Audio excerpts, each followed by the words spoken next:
Ley del Efecto, tu podcast de salud y bienestar, donde hablamos de datos y no de relatos.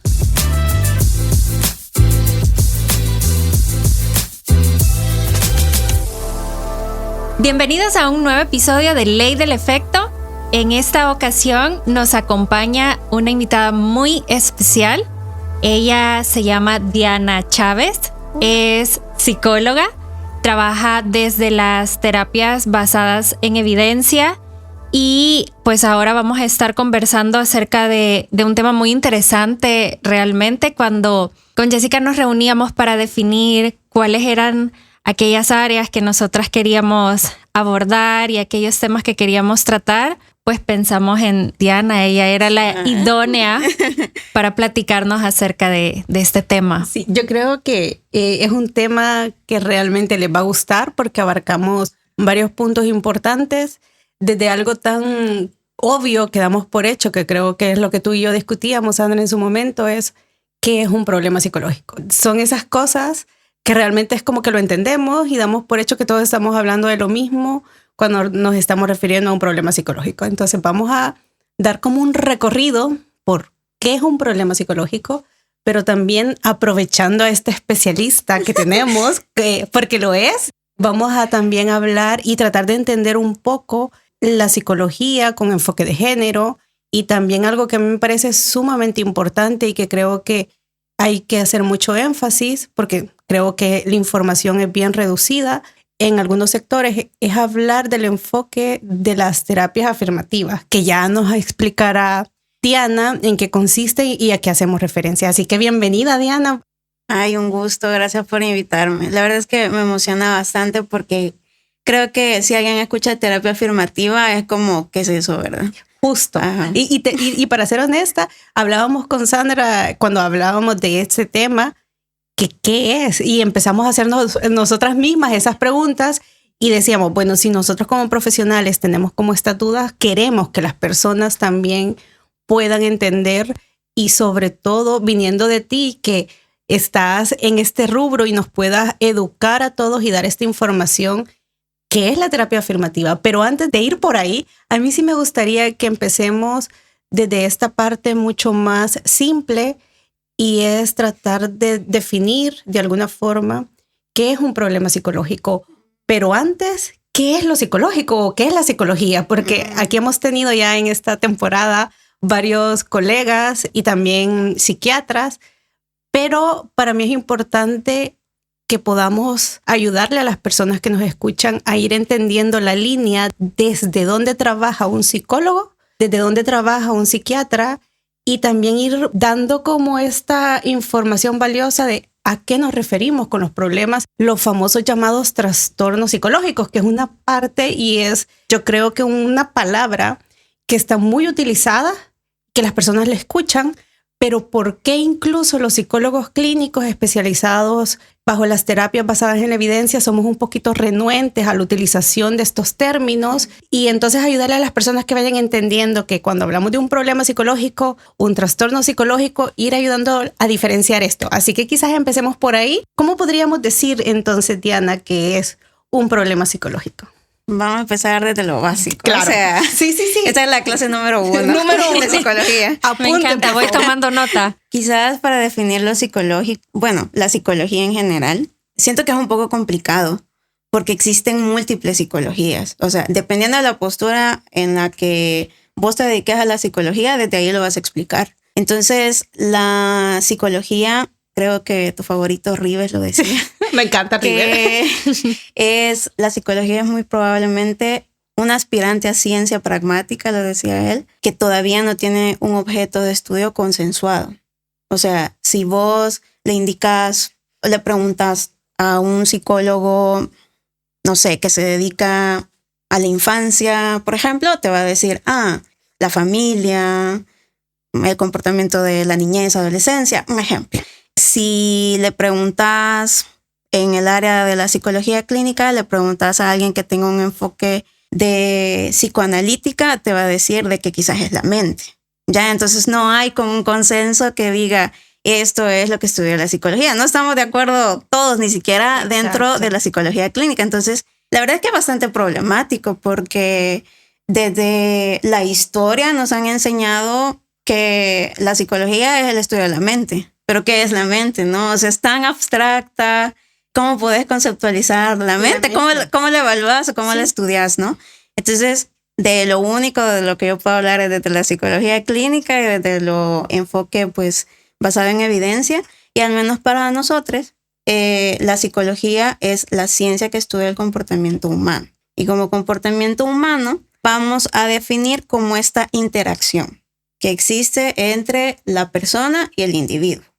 O sea, la interacción que pasa entre ambos y que se influye en ambos, eso es lo que estudia la psicología.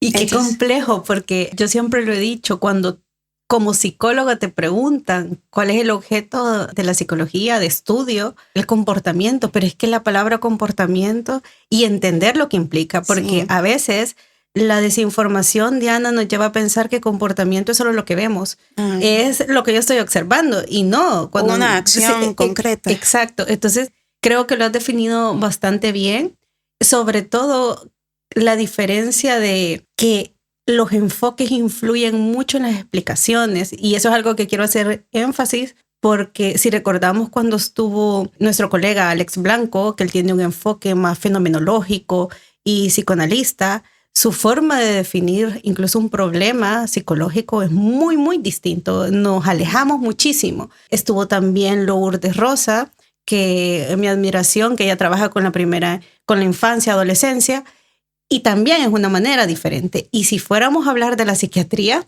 es completamente distinto. Y lo importante de este episodio es que las personas que nos escuchan puedan entender que cuando hablamos entonces de abordar los problemas psicológicos, hay muchas variables en juego y que influyen mucho la postura del terapeuta, influye mucho su escuela, su formación, y también influye mucho cómo él va entonces a percibir lo que es ese problema psicológico y desde ahí lo va a abordar. Entonces, eso que tú estás diciendo nos lleva a este planteamiento. ¿Cómo podríamos nosotros y cómo las personas, sobre todo que nos escuchan, entender que surgen los llamados trastornos psicológicos? Y voy a utilizar esta palabra de una manera bien deliberada porque el objetivo es que las personas que nos escuchan, como estamos altamente familiarizados con estos términos, puedan llevar esta línea sabiendo que no es el término que nosotros clínicamente utilizaríamos. Pero si hablamos de un problema, hago otra vez el énfasis, trastorno psicológico, ¿cómo podríamos decir que surgen en las personas? ¿Cómo se presentan estos problemas psicológicos, Diana? Sí, siguiendo pues siempre la misma línea, ¿no? De que el comportamiento no es una acción tal cual, sino que es la interacción entre contexto y persona. Y creo que pues cabe la pena recalcar de que cuando la persona actúa sobre su contexto lo influye, pero que el ambiente cambie influye también a la persona.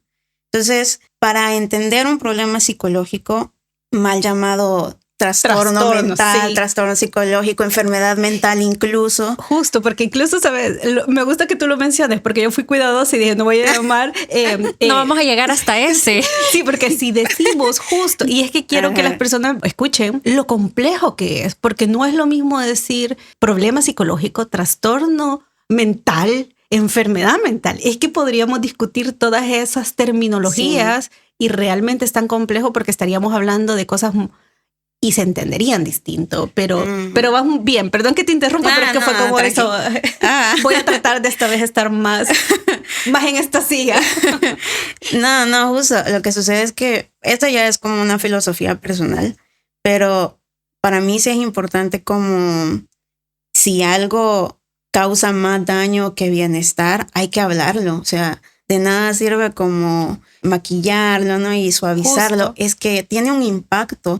Vaya, ahorita como un mini ejercicio, ¿no? O sea, si ustedes escuchan la palabra problema psicológico y luego escuchan la palabra trastorno mental, ¿cuál se siente más pesada? Trastorno mental. Definitivamente. ¿Por qué se siente pesada? Y esa concepción de que grave, de gravedad. Ajá. Y casi que te lleva a invalidarte como que vos lo podés resolver. Vos lo tenés. Exacto, es casi una categoría que me estás otorgando de como si Sandra su color de ojos son azules o negros. O sea, es decir, tenés un trastorno mental. Estás O sea, enferma. Sí. Sí. Particularmente yo lo considero como que la persona se encuentra completamente perdida en una espiral y que, como tú mencionaste, Jessica, es algo grave y que ya imposibilita. Ajá. Exacto. Entonces, teniendo en cuenta sobre qué es el comportamiento, ¿verdad? Un problema psicológico sería como estos intentos, por decirlo de cierta manera, fallidos al final, sobre la adaptación que la persona tiene frente a cosas que le pasan en su vida. Ok. Voy a tratar de ser como voy a tratar de desmenuzar esto, ¿no? Lo más simple que se pueda, porque yo sé que es bastante complejo, incluso aprenderlo uno es como, ay no, ¿qué es eso? Es bien abstracto, como tú justo. Iniciaste. Es que la psicología realmente es hasta filosófica, pues, porque hay un montón de cuestionamientos y justo tú empezaste. Ni siquiera el objeto de estudio está consensuado, entonces ya me imagino sí, para justo. definirlo. Entonces, a mí me gusta mucho hablar en ejemplos porque siento que así lo entendemos todos. Vaya, imaginemos a alguien que la está pasando mal debido a que perdió su empleo, está teniendo problemas con su familia, tuvo una ruptura amorosa, todo mal, ¿no? Entonces hay como mucho malestar, un malestar que quizás esta persona nunca había experimentado. Y frente a ese malestar, como nunca lo había experimentado y realmente, al menos dentro de nuestro patrón sociocultural salvadoreño, no te enseñan cómo lidiar con el malestar, ¿verdad? Eso es lo mínimo. Y si no se toca, pues mejor. Entonces, esta persona empieza a cortarse, supongamos. Y empieza a autolesionarse de alguna manera y se siente aliviada. Es como, ok, ya. Pasa otro día y la persona siente un malestar pues similar, ¿no?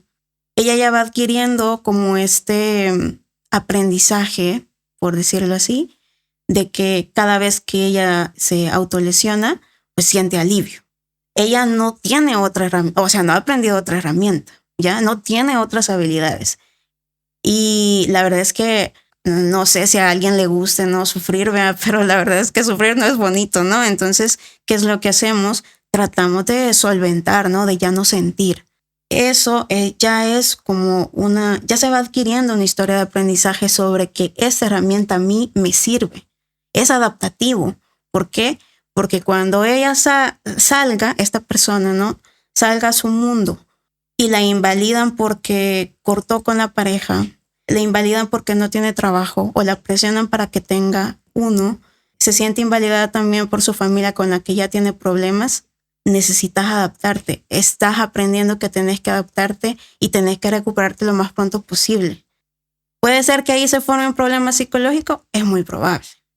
¿Por qué? Porque el contexto, y creo que eso también es como importante tenerlo en cuenta, que aquí nos alejamos mucho de estas explicaciones de enfermedad mental y todo que supuestamente vos tenés algo, ¿no? Que activa o desactiva, no sé, el hecho de tener como este trastorno mental entre 100,000 comillas, pero si bien es cierto que es una conducta tanto pública o privada que las personas hacen y que pues no les ayudan les ayudan momentáneamente a adaptarse a su mundo, pero también el contexto te dice qué es un problema psicológico. Y eso es bastante complicado. Y justo con eso de las autolesiones, quiero dar un ejemplo donde estas no son un problema, pero quizás dentro de nuestra cultura sí sería un problema.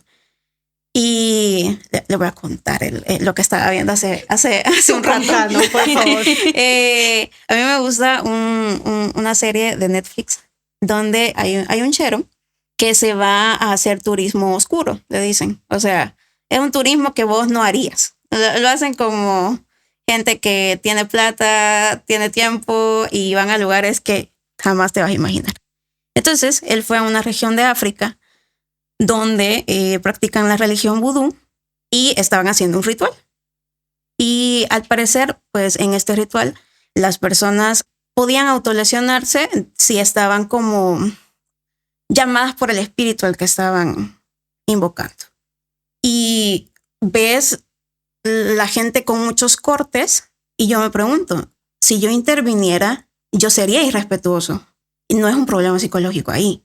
Entonces, el contexto también te va a decir qué es y qué no es. Culturalmente. Exacto. Entonces, si crecemos con estos mensajes de, no, es que si lloras por 2 días es que estás mal.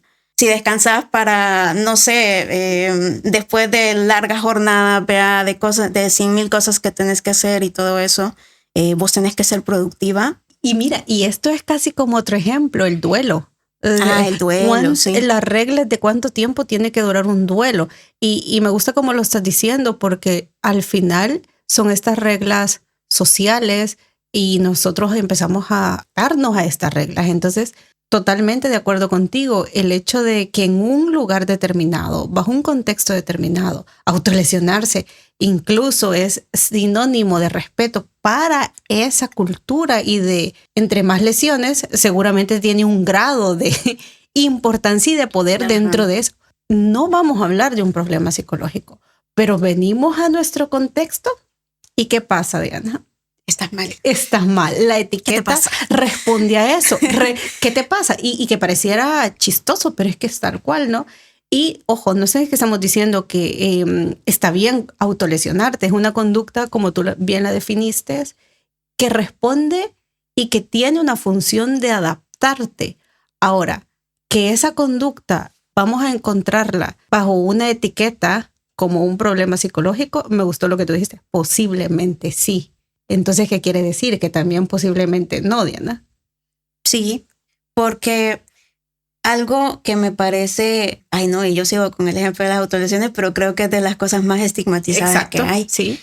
Vaya, por ejemplo, con esto de la depresión y la comorbilidad que existe con el tema de las autolesiones. No todas las personas que están pasando, ¿no?, por un episodio depresivo, por ejemplo, quieren autolesionarse. Completamente. No son así, no es de manual. Y es por eso que nos alejamos mucho y entendemos mejor pues la interacción que existe pues entre el entorno y la persona. Porque eso sí lo podemos, bueno, ni siquiera podemos determinar así tal cual, ¿verdad? Porque hay muchas variables, ¿no? Pero nos damos cuenta de que no es una sola cosa.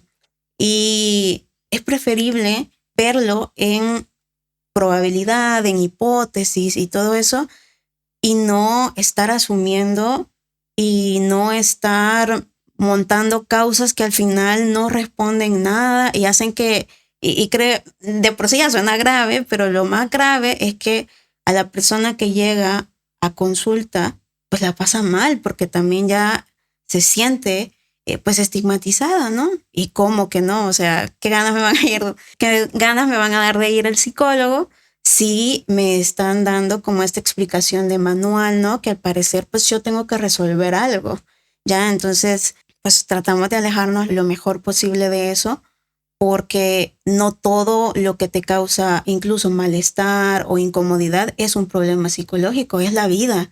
A veces solo... Me encanta eso, sí, es la vida misma. Y la vida conlleva sufrimiento, lo hemos dicho en varias ocasiones. La vida no es fácil para nadie y la vida conlleva distinto grado de sufrimiento, estaríamos de acuerdo, pero no podemos etiquetar todo de un problema psicológico y que por lo tanto todo tenga que llegar al psicólogo clínico. A que eso es, fíjate que yo estoy muy a favor de explicar a las personas que hay cosas que no le corresponden al terapeuta tratar. Y es responsabilidad ética del profesional decirle, no corresponde esto a psicoterapia, por ejemplo. Pueda que no nos vaya a gustar, pero hay cosas que no se solucionan bajo la psicoterapia. Y esto es bien difícil de entender en tiempos actuales, donde ante cualquier malestar, también creo que los mismos profesionales hemos hecho este nicho de clientes donde hay que ir al psicólogo casi que por todo, ¿no? Si no estás mal, por superación personal. Si estás mal, por sufrimiento, por estar mal. Pero está esta idea colectiva que entonces todos tenemos que ir en algún momento al psicólogo. No, vamos al psicólogo cuando lo necesitamos, cuando es una manera puntual, cuando hay un problema realmente y necesitamos ese apoyo profesional. Pero la psicoterapia no es algo como vamos a todos, ¿verdad? Porque todos tenemos un resfriado. Yo hace poco leía un término y me gustó mucho que se hablaba de la depresión y decía, la depresión actual es y la podríamos denominar que pareciera ser el resfriado en la psicología. Todos estamos deprimidos, todos no sé, porque hemos utilizado el término a tal uso que entonces se vuelve casi como un resfriado para todos. Si vos no lo tenés, es extraño que no te hayas deprimido por algo. Y esto, que es un ejemplo, nos lleva justo a lo que tú estás diciendo, a ir entendiendo que hay cosas que nos suceden, que corresponden dentro de este contexto determinado y que, recordando un poco a Pablo, que estuvo con nosotros en el tema de depresión, hablamos del contexto. Es este contexto donde vas a encontrar una explicación del por qué le pasa esto a este sujeto o a esta persona y que tiene una lógica. Cuando la empezás a ver es congruente, porque como tú empezaste diciendo, es un aprendizaje que bajo las circunstancias en las que se encuentra, pues está funcionando. Uh-huh. Está funcionando. Y eso es lo difícil a veces de entender cuando trabajas psicoterapia. Ayudarle a la persona también a darse cuenta de que ella opera dentro de... Me gustó que tú lo decías al inicio, cuando tú te comportas, afectas o alteras tu ambiente, pero el ambiente también altera tu comportamiento. Hay una relación constante y no la puedes quitar. Estamos así. El ejemplo claro es cuando si yo me pongo a llorar ahorita aquí, seguramente si ustedes me consuelan, yo voy a tener un comportamiento y si no me consuelan tendré otro. Es decir, como el contexto me retroalimente mi conducta, va a generar otro comportamiento y así nos estamos constantemente retroalimentando. Esto, Diana, me lleva a preguntarte, cuando estás en la clínica y estás trabajando y estos enfoques basados en la evidencia actualmente que no nos llevan a tener como estas etiquetas clínicas, que ya explicaremos la diferencia de psiquiatría con psicología, pero ¿cómo lo abordas tú con tus clientes para que vayan también teniendo como esta idea de sí hay toda esta serie de conductas, pero no es que esto sea tal cual, la etiqueta, buscar ese diagnóstico como del lugar, sino que es ayudarle a entender esta visión contextual? ¿Cómo lo trabajas ya en la clínica? Fíjate que nosotros, bueno, contextualizando un poquito, sí. Yo cada vez que voy a atender a alguien nuevo, yo le explico como, ok, estas son las partes de la terapia. Explícalas, por favor, de manera escueta. Yo soy tu paciente, por ejemplo. ¿Cómo me lo explicarías? Experimento en vivo. Sí. Mira, hago una gran presentación de PowerPoint, porque pues sí, porque a veces...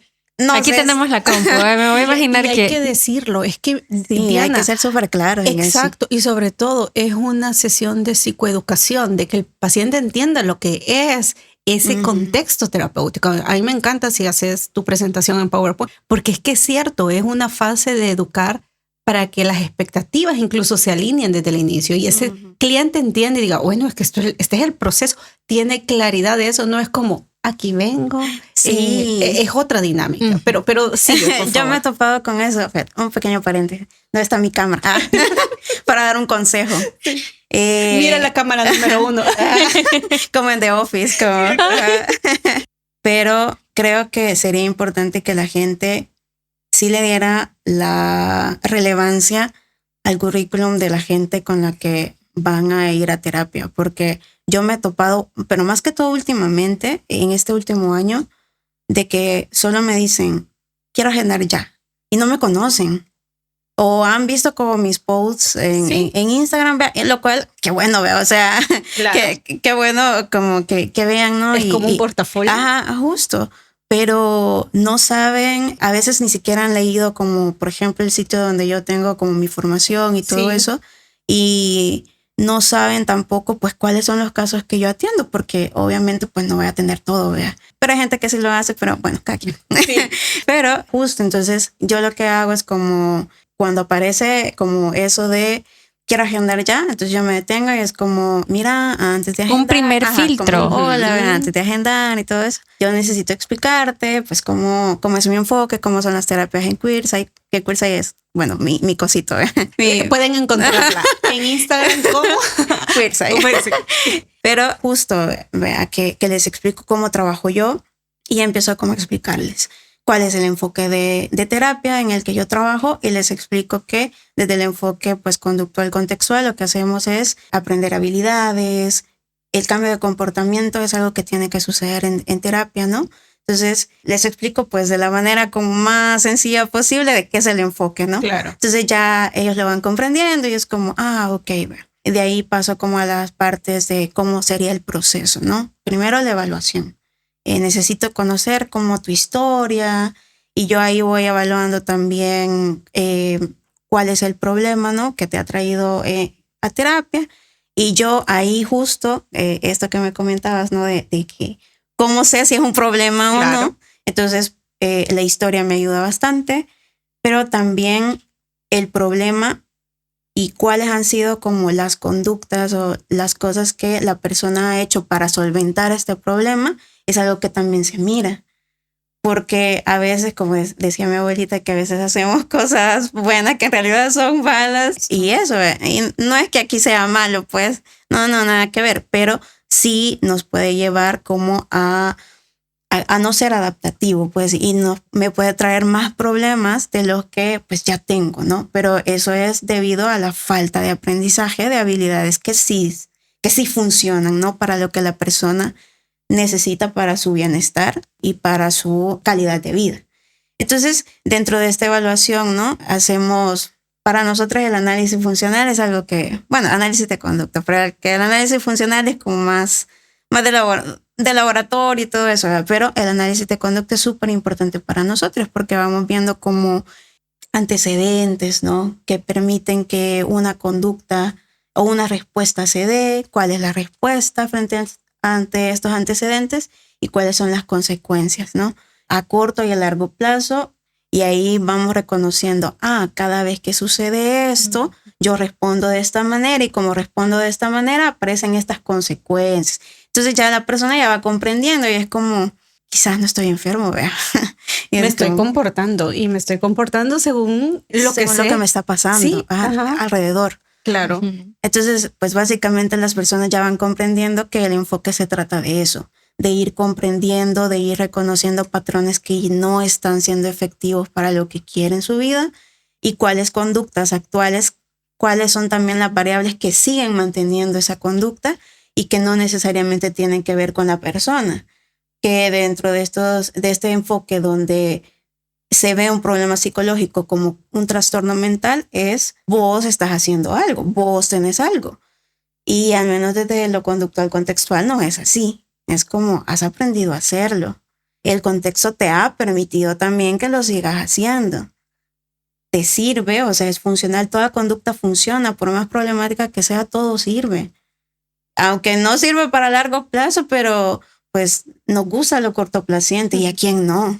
Entonces eso, básicamente pues, o no sé si me di a entender, ¿verdad? Pero creo que en resumen pues eso sería, ¿no? Para que las personas comprendan y no solo vayan empapándose de este enfoque y de lo que vamos a trabajar, ¿no? Para que no tengan el susto ya cuando en la primera sesión, sino que pues ya sepan, ¿no? Y también creo que uno de los propósitos más importantes es que las personas sepan que ellas no son el problema. Entonces, como para ir despatologizando esto de los problemas psicológicos. Y qué bueno que lo has dicho, porque creo que aquí es donde entra importancia el diferenciarnos de los abordajes desde la psiquiatría, porque definitivamente nuestra forma de trabajar es muy distinta. Tú hiciste mención de una herramienta que para las personas que son usuarias de salud mental es importante entender cuando vas a psicoterapia y tu terapeuta te dice, vamos a hacer en este momento, voy a empezar a hacer una evaluación basada en un análisis conductual. Significa que va a utilizar una herramienta que le ayude a encontrar de una manera lo más completa esas variables del por qué esta persona se siente o hace lo que hace y está como está. Entonces, cuando estamos haciendo y estás haciendo esta evaluación, también es importante, Diana, como hacer este énfasis de que requiere un tiempo y que no es algo inmediato, no es algo que tú vas donde tu terapeuta y de entrada él te dice, usted está así porque de chiquito le pasó esto y que entonces sí, la herida de la infancia está... No, momento. De hecho, eso diríamos que es... Yo sé que da un poco de risa, colega, pero por favor, la compostura en estas situaciones. Pero estamos diciendo que no sucede de esta manera tan simplista, sino que se requiere justo un proceso evaluativo, y tú lo decías, vamos a empezar a evaluar cómo es que se aprendieron una serie de patrones de conducta y que éstas puedan darnos la mayor cantidad de variables para poderlas entender en este contexto. Y eso, hay que decirlo, Diana, lleva tiempo. Y ni las vamos a tener todas. Exacto. Porque el mundo es demasiado complejo. Y porque en el presente se está cambiando. En el presente estás adquiriendo otras cosas. Desde el momento en que fuiste a esa primera intervención, consulta psicológica, hay cosas que se empiezan a alterar, ya no se mantienen igual. Entonces es importante esto, porque yo creo que más allá de perseguir un diagnóstico o una etiqueta problemática o no problemática, es ir entendiendo tu proceso dentro de este proceso psicológico. Yo sé que se escucha un poco enredado, pero es este descubrimiento de aprendizajes que posiblemente, y aquí sí me gustaría que tú lo puedas explicar, la diferencia entonces y por qué nosotros como psicólogos, quizás esa sería la pregunta clave, no compartimos tanto esta visión desde la psiquiatría. Y ojo, quiero ser muy, quizás aquí sí enfática. Yo siempre lo he dicho, la psiquiatría, desde mi formación como profesional en psicología clínica, siempre la veo como un continuo y una parte de los comportamientos. Desde mi formación y como yo me he formado, le doy un espacio a la psiquiatría desde el hecho de saber que los componentes biológicos siguen siendo parte del comportamiento, es un continuo y esa es la palabra clave, es un continuo. Pero desde la formación psicológica estaríamos de acuerdo que no vamos a abordar los problemas psicológicos desde lo biológico, porque es que no es nuestro objeto de estudio, nosotros no somos médicos, entonces no es que hay una pelea, yo siempre trato de decir, no, es que nuestra forma de intervenir es completamente abismal. A mí me gustó algo que River alguna vez dijo, y para las personas que no son psicólogos, es un actual persona importantísima dentro de la psicología, investigador, profesor, y bueno. Y él decía, es que antes de discutir, deberíamos de saber que estamos discutiendo desde la misma postura, pero es que no puedes discutir un tema cuando tu postura es otra. Es como si yo estuviera viendo la pared izquierda y el psiquiatra es que vamos a diferenciar muchísimo porque las posturas son distintas, las formaciones son distintas. Entonces, entender que sí somos distintos al momento de abordar los problemas, incluso cómo los llamamos, cómo los etiquetamos, es importante. Entonces, no es que hay un problema con la psiquiatría, pero es un continuo, la biología, que permite que se den los comportamientos. Pero nosotros como psicólogos, ¿cómo lo vamos a entender, Diana? Porque no lo vamos a entender de esa misma manera.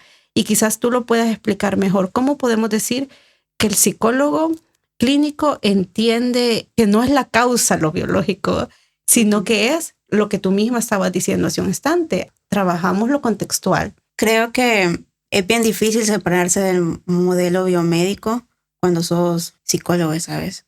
Porque te lo meten tanto. Sí, que es como, y lo ves desde a los inicios de la carrera. Sí, o sea, y te lo meten. Creo que no sé cómo explicarlo de una manera. Voy a tratar de ser lo más suave posible. Yo sé que son terrenos como muy diplomática, muy asertiva. Pero la verdad es que es bien sencillo decir que un problema psicológico tiene una causa solo orgánica. Es súper sencillo tener como estas explicaciones circulares, ¿sabes? Te ahorras entender un montón de cosas. Y honestamente, desde lo conductual contextual, claro que la parte de lo biológico es súper importante, ¿no? O sea, yo he tenido casos en donde parecía una ansiedad, ¿no? Y no era eso, sino que era un problema cardíaco, o sea, claro. Es como, es súper importante, ¿no? Y creo que este tipo de cosas, al menos desde lo conductual contextual, yo tampoco estoy como tan peleado con la psiquiatría, honestamente, porque sé que tiene como, puede ser un complemento muy importante. Tiene su lugar. Ajá, exacto. Hay que darle el crédito que merece, ¿no? Pero creo que lo conductual contextual te permite ver a la persona tal y como es, como un ser complejo. Yo siempre digo que el ser humano es como, sí, un ser complejo, es un ser tan común y tan corriente que tiene tantas cosas y que es bien difícil que desde que quieras sentarte desde una perspectiva explicar y determinar cosas que están en constante movimiento, ¿no? Entonces, creo que personalmente algo que yo sí hago como en mi consulta es como, ok, ¿cómo vamos con el historial médico? ¿Hay algún medicamento, no? Porque a veces también los medicamentos, ¿no? Por Efectos diversas secundarios, razones. por Exacto. ejemplo. Eso sí hay que ponernos en contacto, ¿no? Con doctor, doctora, ¿no? O doctores de cabecera, ¿no? Y es como para ver si puede influir en su estado de ánimo, por ejemplo, qué sé yo. Entonces, todas esas cositas, si quieres ser conductual, contextual, ¿no? Y dedicarte a la psicoterapia, necesitas darle el lugar que merece a todas estas variables, porque si no, no estás avanzando y te estás olvidando del consultante. Ajá, es como te estás olvidando de él porque te está pasando en una teoría. Justo, Y, muy bien. Ajá, es como lo conductual, contextual. Pues obvio, ya tiene teoría y todo eso, Claro. pero es que también uno hay que saber criticar su changarro. Exacto, justo, Es ¿sabes? como- Sí. No puedes casarte también, como... Es que creo que lamentablemente a veces confundís las cosas y las haces un dogma y crees que es como esa línea, ¿no? Y no, de hecho me gusta el hecho de decir, es que ves a la persona y la persona es compleja y son múltiples variables. La psiquiatría tendrá su lugar. No la compartimos desde la psicología definitivamente, pero tampoco la podemos anular como si fuese algo que no tiene relevancia. Creo que sería de los peores errores como terapeuta no darle un lugar, porque es que la biología es parte del ser humano. Entonces, si nos llamamos contextualistas, es que tenemos que tomarla en cuenta. Es como, no la podés anular, es casi como incongruente. Y ahora quiero enlazar todo esto y quizás es un tema que a mí en lo personal sí me interesa mucho, porque creo que yo siempre lo digo, qué bueno que no sabemos de todo y qué bueno, porque siempre hay alguien que sabe más de algo y eso te ayuda y incluso que ampliar tu panorama y aprender otras cosas. Y sí, el alivio. Qué alivio que en este caso la experta sea Diana, quien nos acompañe y nos pueda hablar toda la responsabilidad de este tema y nos eduque, Diana. Responsabilidad. Y nos eduques, por ejemplo, antes, históricamente, la homosexualidad, por ejemplo, la íbamos a encontrar en este manual diagnóstico y estadístico, que para las personas que no lo saben, en la psicología y en psiquiatría, pues tenemos unos manuales donde nos dicen que es un trastorno y que no, y hay criterios. Pero este manual clasificaba históricamente la homosexualidad como una enfermedad, mejor dicho, mental. Y por lo tanto había que tratarla, ¿no? Y esa enfermedad tenía que ser, entre comillas, curada del sujeto porque era una persona enferma. Cuando lo vemos ahora nos da esta vergüenza. Yo a veces asumo esa vergüenza como decir, bueno, ¿cómo es que pudimos pensar eso? Es que es aberrante, ¿no?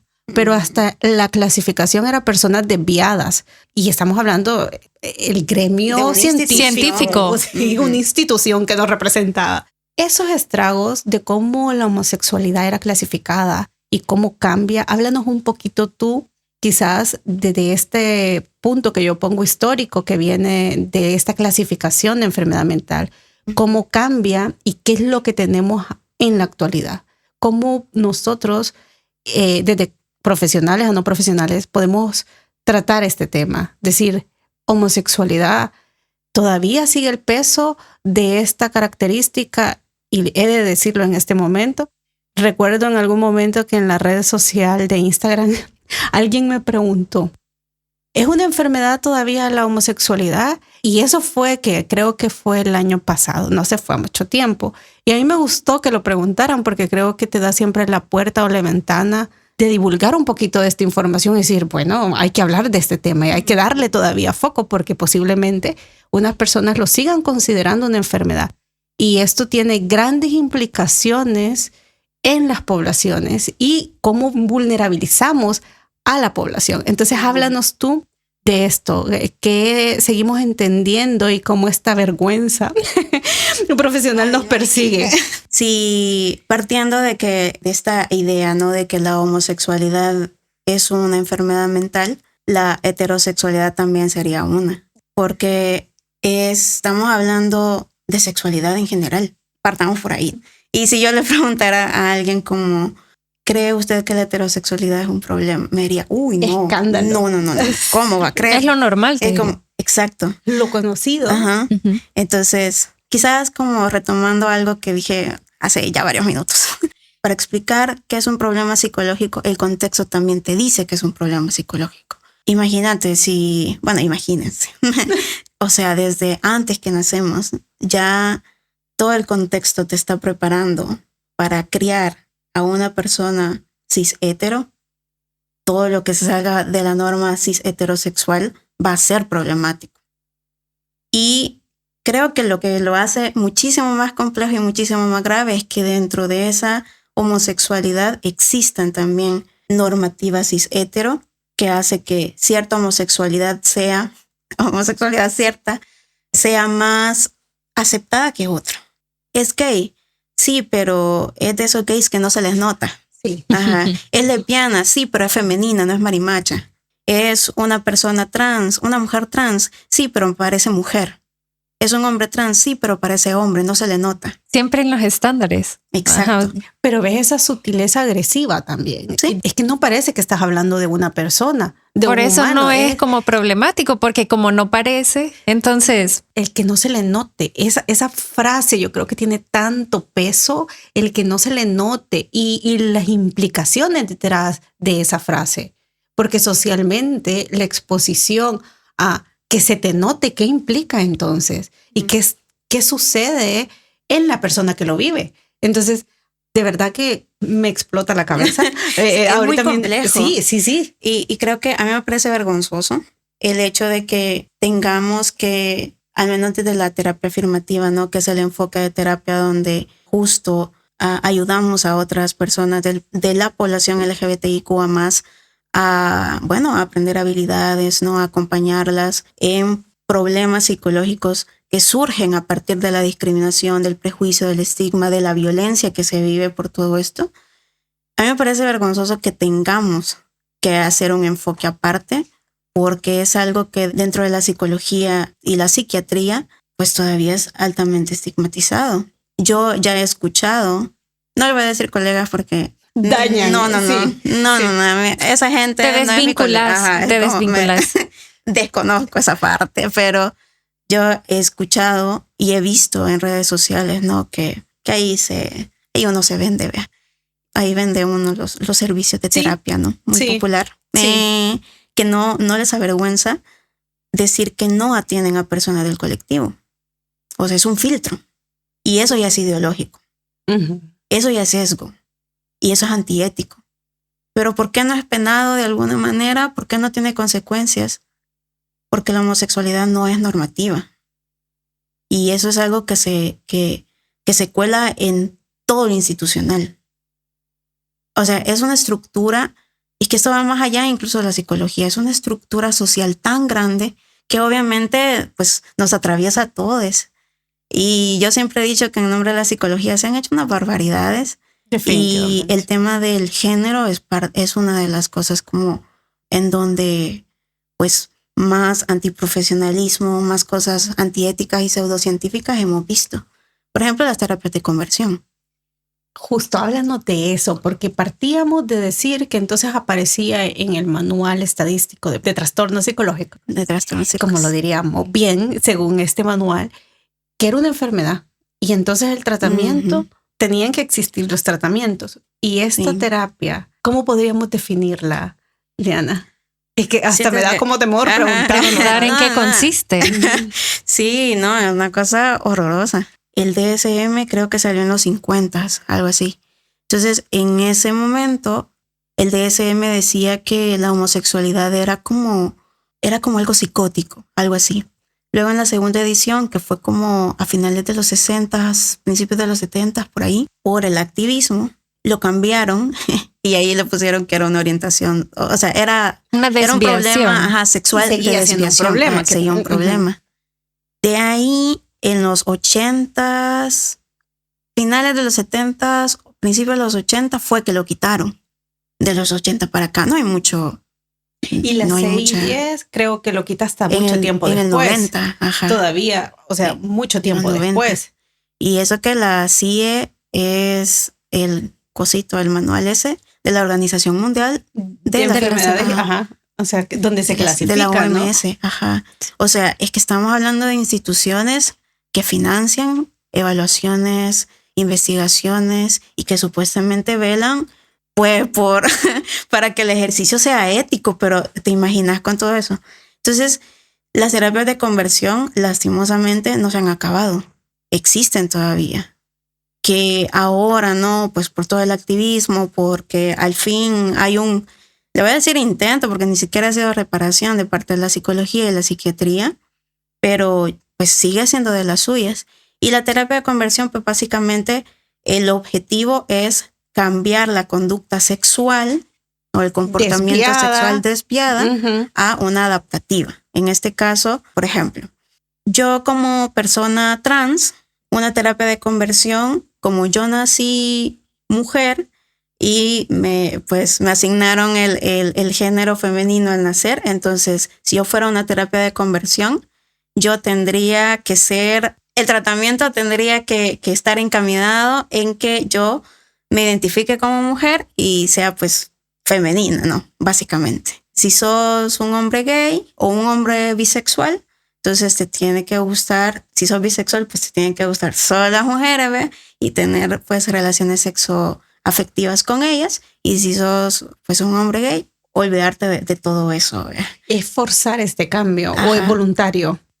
Porque, sí, porque decir voluntario bajo la presión que explica... Así como que tan es adaptativo. Le podría decir que es adaptativo. ¿Sí? Porque...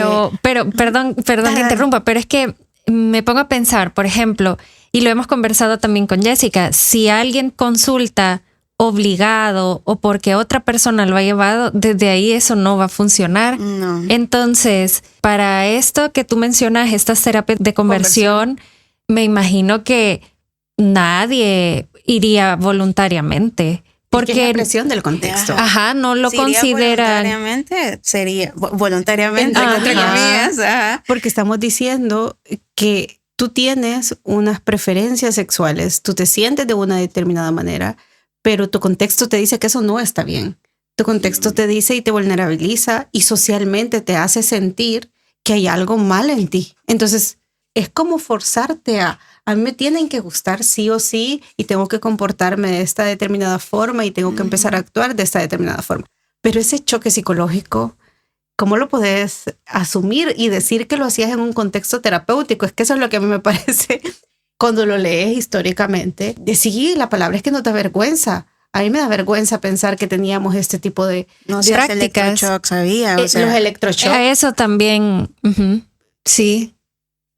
Sí, castración química y todo ese tipo de cosas. Entonces, y existía, o sea, realmente fueron alternativas de tratamiento y no solo alternativas, eran puestas en práctica, eran llevadas a cabo porque se buscaba. Entonces me gustó lo que tú decías, a favor de muchas cosas, a veces hacemos cosas que después nos avergüenza. Y hablabas de algo que era la terapia afirmativa. El enfoque de la terapia afirmativa. Esta es completamente lo opuesto, diríamos. ¿Cómo surge, Diana? Y me gustó que dijeras que incluso a mí me parece llamativo que tenga que surgir este enfoque. Porque quiere decir mucho que tenga que surgir este enfoque en el sentido de que no está dentro de la forma o los derechos ya incluidos de las terapias psicológicas o de los enfoques psicológicos, sino que surge. ¿Cómo surge este enfoque y cómo podríamos entenderlo? Fíjate que la terapia afirmativa es transdiagnóstica. O sea, nos alejamos totalmente del modelo médico porque pues es el que nos ha hecho muchísimo más daño, ¿no? Claro. Fíjate que a mí me gusta explicar la terapia afirmativa como un enfoque, como una postura social, como bien puesta, por decirlo, donde reconocemos mucho el contexto. O sea, no podemos hablar, ni siquiera podemos como realizar un tratamiento pertinente a poblaciones LGBTIQ o más si no ves el contexto. O sea, si esa es como nuestra ruta. Claro. Si por el contexto es que la gente del colectivo va a terapia, ni siquiera tiene que ver con ellos, ellas y ellas, ¿sabes? Entonces, la verdad es que las historias, por decirlo de cierta manera, que han permitido o con lo que está como en la que ha caminado, por decirlo así, la terapia afirmativa, pues tienen que ver justo con profesionales, psicólogos clínicos, ¿no? Que han tenido, mejor dicho, esta ruta conductual contextual, han hecho investigaciones por su cuenta. Claro. Una de las más grandes, y es donde no pasamos mucho, esta del estrés de minoría de Ilan Meyer, una obra maravillosa, me encanta. A mí también. Que explica mucho cómo el contexto, cómo un acto violento, no necesariamente físico, va a influir en la conducta de alguien para que, por ejemplo, empiece a hacer cispassing, le llamamos nosotros. ¿Qué es eso? Camuflajearte, por decirlo así, para que no se te note lo homófobo. Eso es una estrategia. Claro. Pero y no lo hacemos porque sí, vea, sino porque tiene una función. Entonces, han sido estos investigadores que han tratado, e investigadoras también, que han tratado de acercarse justo a eso, a esta perspectiva conductual contextual enfocada en una población vulnerabilizada históricamente, y que, por cierto, muchos investigadores e investigadoras son parte de la comunidad. Y también no, o sea, dentro de la historia del surgimiento de la terapia afirmativa, también hay mucho activismo. Es bien difícil tratar de comprender a una población si no la escuchas. Si vos no estás dispuesto a escuchar la experiencia de tus consultantes, no puedes hacer psicología, no puedes hacer investigación, no puedes hacer un cambio, ¿sabes?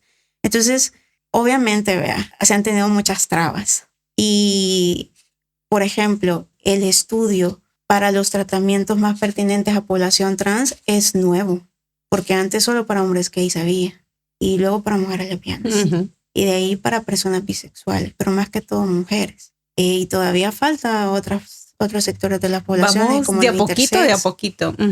Pero alguien tenía que empezar. Claro, sí. Y saben, es bien interesante porque son investigaciones, unas personas hasta se endeudaron, porque obviamente era ¿Quién algo... va a financiar? ¿Quién va a financiar? Ajá, entonces el autofin. O sea, tenés que generarlos por tus propios medios, ¿no? Justo, por pura curiosidad, claro. ¿no? Por puro activismo también. O sea, yo quiero hacer algo dentro de este gremio, me empapo de la mayor cantidad de teoría, ¿no? En este caso, pues más conductista y todo eso.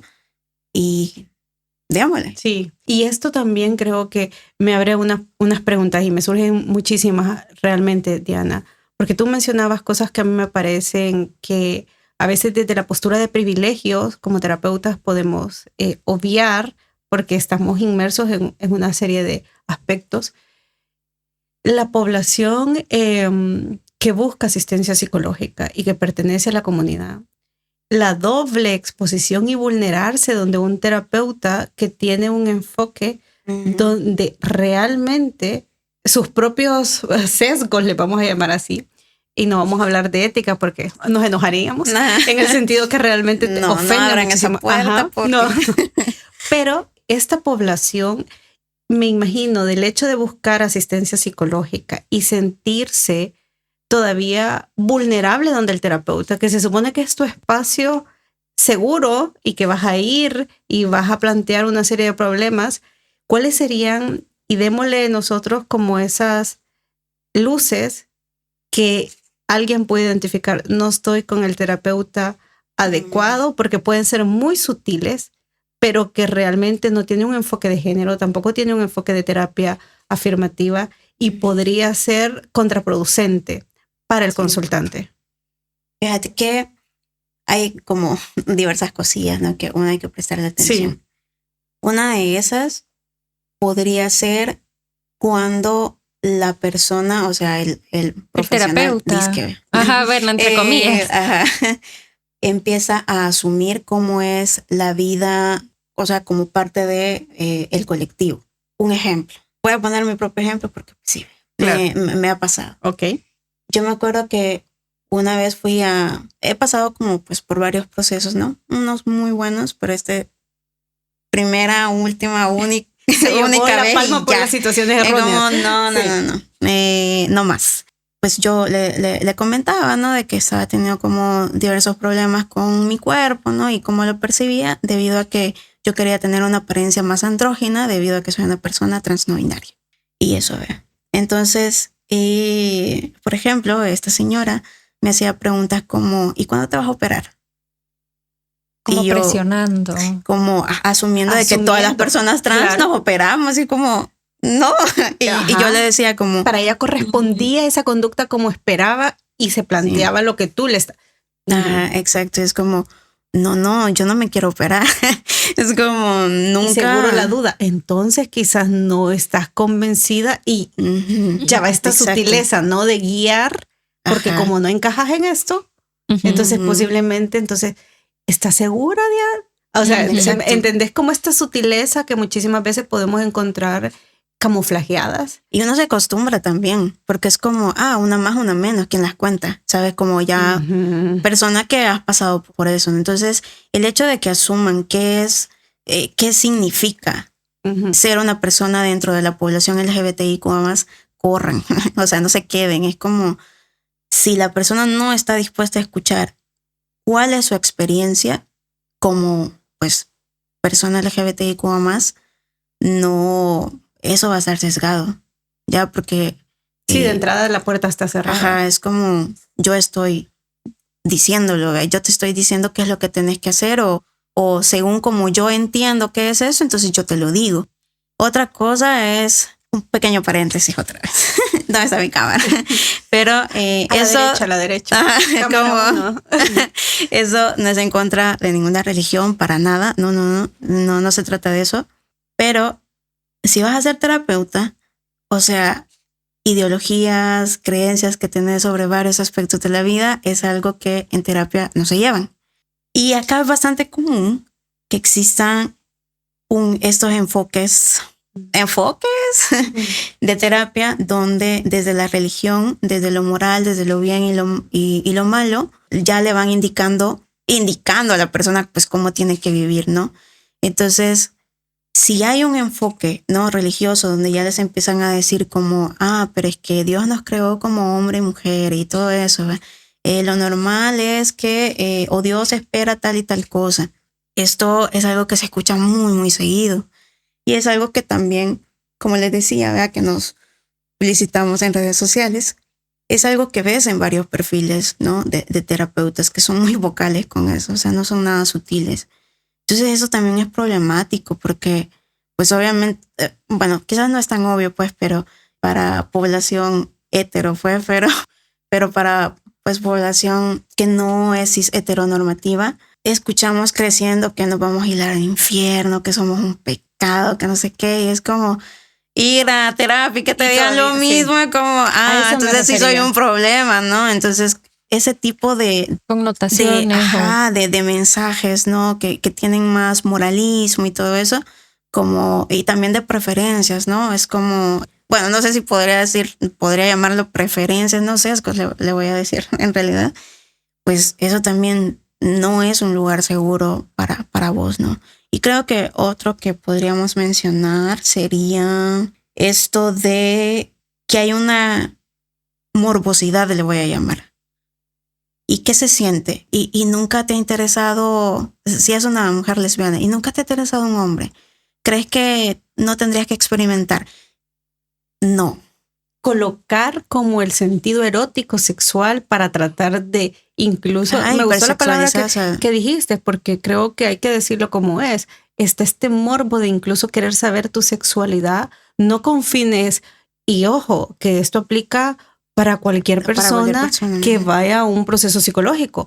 Si tu proceso psicológico o tu motivo no tiene absolutamente nada que ver con una relación, con un problema sexual, no tiene lugar dentro de la terapia que tu terapeuta vaya a buscar entrar en contacto con tu intimidad sexual o afectiva, porque creo que a veces esas son de las alertas que hay que ver, que no hay lugar, no hay relación. Y la palabra que dijiste es morbo. Está esta forma morbosa porque es querer entender desde esta posición, pero no hay un trasfondo ni un criterio profesional está para ello. Está súper fuera de lugar.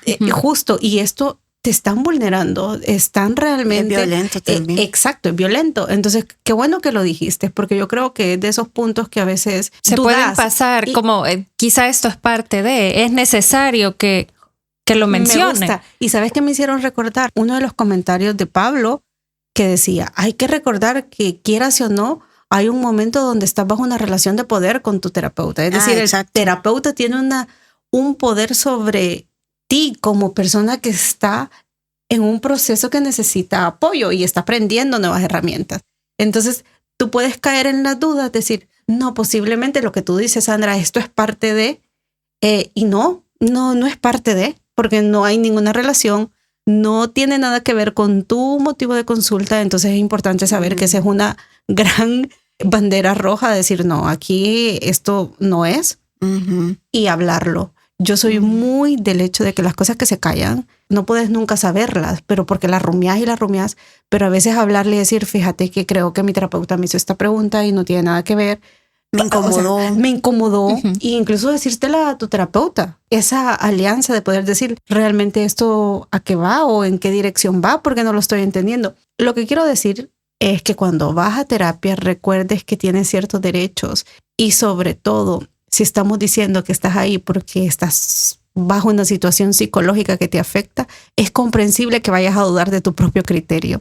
Entonces, como vamos a partir de esa duda que puede surgirnos, queremos a las personas que nos escuchan que sepan que a veces realmente va a venir muy bien, la mayoría de las veces, que si te estás sintiendo de una forma incómoda, puedas hablarlo con alguien, porque no es porque tu problema y porque tú estás en una... No, a veces van a haber cosas que sí alguien más te puede incluso decir, no, mira, yo también eso lo veo un poco extraño y mejor a lo mejor ahí no es. Porque hay que decirlo, la mala praxis está en todos lados y en cualquier situación y eso es lo más delicado en los procesos psicológicos. Las malas praxis no se ven como cuando te haces una herida y el doctor te hizo mal la sutura. No lo vas a ver, ¿verdad? Lo vas a entender muchísimo tiempo después. Y eso es algo que a mí parecer como profesional grave, delicado y muy cuestionable.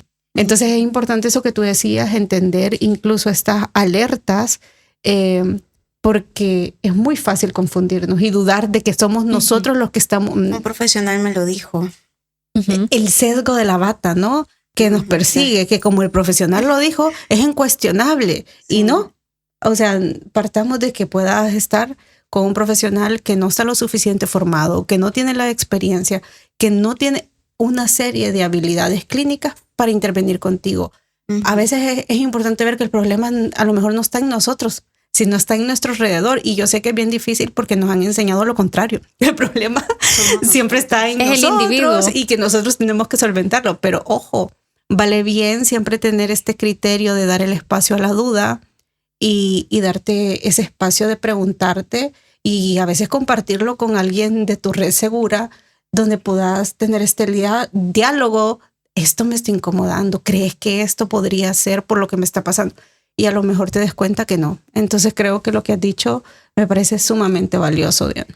Ay, no, me acabo de acordar de otra. que es muy, muy importante. Sí.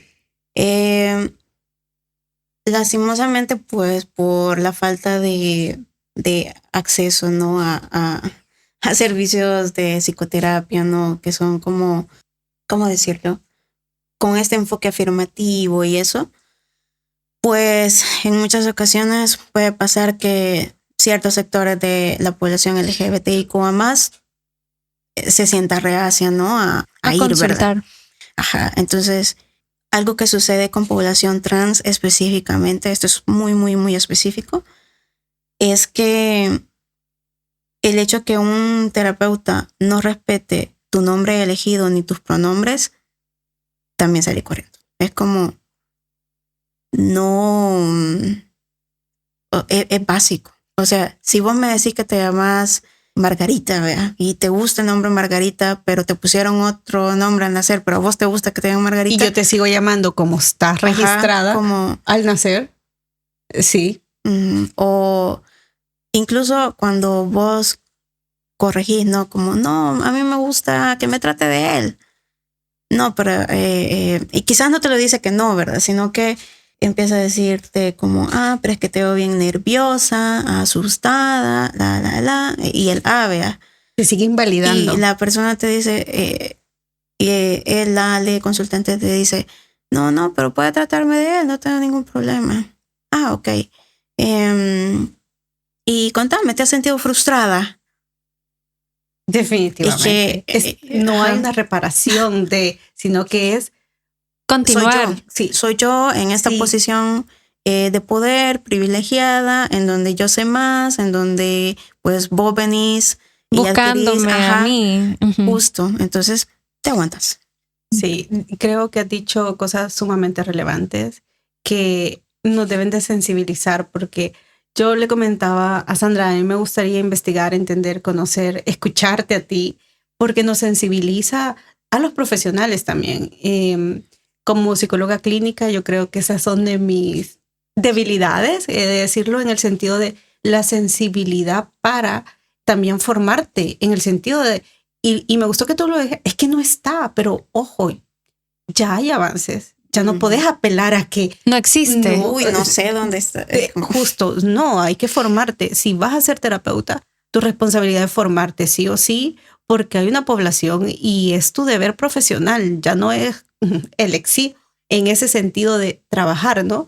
Como terapeuta. Y creo que has dicho cosas muy relevantes y no me puedo imaginar tampoco lo difícil que es para la comunidad pedir ayuda psicológica, entrar en este ambiente donde se te vuelve aún más vulnerable.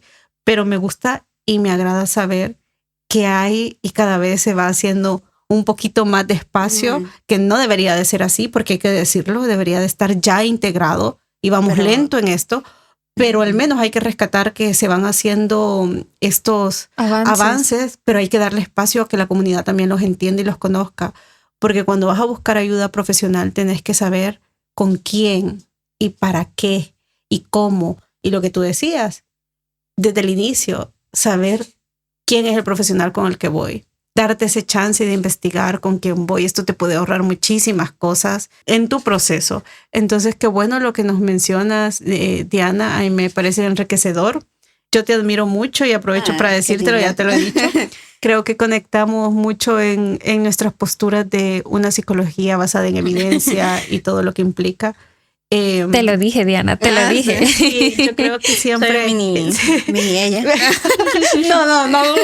Pero realmente te admiro mucho por el trabajo que haces, tanto de divulgación en tu red social de Instagram. Yo creo que también me educas y así me imagino que a muchísimos más profesionales.